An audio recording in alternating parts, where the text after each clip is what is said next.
नमस्कार जी सभी को। जय श्री कृष्णा। राधे राधे। आज हम कार्तिक महात्म का अध्याय 3 सुनेंगे। आइए शुरू करते हैं।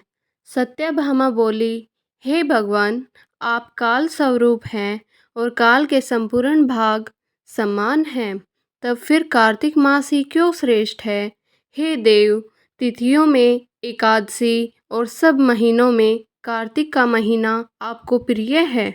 श्री कृष्ण बोले, हे कांते, तुमने अच्छा प्रश्न किया है। एकाग्रचित होकर बैन के पुत्र पृथु और महर्षि नारद का संवाद सुनो। जिसे पहले पृथु ने नारद से पूछा, तब नारद जी ने कार्तिक मास की श्रेष्ठता कही। नारद जी बोले, पहले सागर पुत्र शंख नामक राक्षस त्रिलोकी के मथने में समर्थ हुआ। उसने संपूर्ण देवताओं को जीत स्वर्ग से निकाल इंद्रादि संपूर्ण लोकपालों के अधिकार अपने हाथ में कर लिए।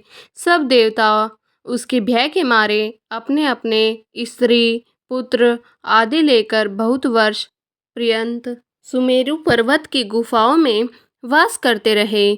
जब देवता गुफाओं में रह रहे थे, तब शंखासुर ने विचार किया, मैंने देवताओं को जीत तो लिया, तो भी वे बलवान मालूम होते हैं। हाँ, अब जान पड़ा कि वे सब वेद मंत्रों से युक्त हैं। इससे उनके वेद मंत्र का हरण करने से वे सब बलहीन हो जाएंगे। ऐसा विचार कर असुर विष्णु भगवान को नींद से ग्रस्त देख स्वयंभू ब्रह्मा जी के लोक में जाकर वहाँ से वेदों को निकालकर चलने को तत्पर हुआ। तब वे उसके भय के मारे यज्ञ के मंत्र और बीजों समेत जल में प्रवेश कर गए। तब तो वह शंखासुर भी उन्हें ढूंढता हुआ समुद्र के भीतर विचरण करने लगा, परंतु वे वेद एक स्थान पर कहीं भी प्राप्त न हुए। पीछे से ब्रह्मा जी सब देवताओं को संग ले और पूजा की सब सामग्री इकट्ठी कर बैकुंठ में विष्णु भगवान की शरण में गए। वहाँ उनके जागने के निमित्त सब देवता गाने बजाने लगे और गंध धूप बार बार देने लगे। उनकी भक्ति से संतुष्ट होकर भगवान ने नेत्र खोले। तब सब देवताओं ने विष्णु भगवान के दर्शन किए और षोडशोपचार से पूजा करके दंडवत पृथ्वी पर गिर पड़े।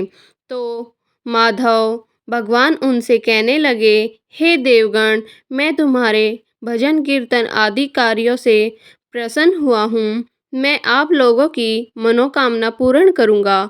आश्विन शुक्ल पक्ष की एकादशी से देव उठनी एकादशी तक पहर भर रात्रि रहे। तब से जो मनुष्य तुम्हारी तरह भजन और कीर्तन करेंगे, वे मुझे प्रसन्न करें, मुझे प्राप्त होंगे। शंखासुर जिन वेदों को हर लाया, वे सब जल में स्थित हैं। उन्हें मैं शंखासुर को मार लाऊंगा।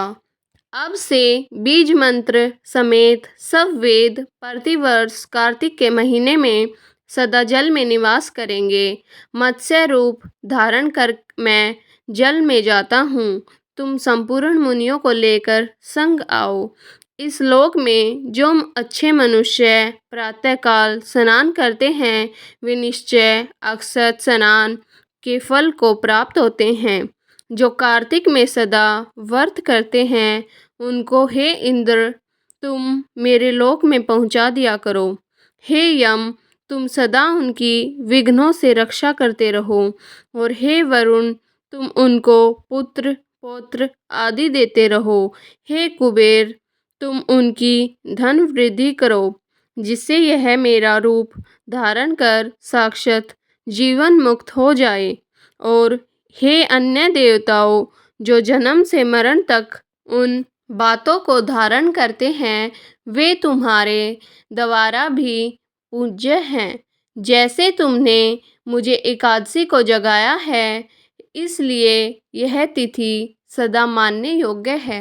अभी बोलो विष्णु भगवान की जय। राधे कृष्ण हरे कृष्ण हरे कृष्ण। यह कथा समाप्त होती है। अगला अध्याय कल सुनेंगे। जो मेरे चैनल पर नया आया है, प्लीज़ मेरा चैनल लाइक करें, सब्सक्राइब करें, कमेंट करें। धन्यवाद।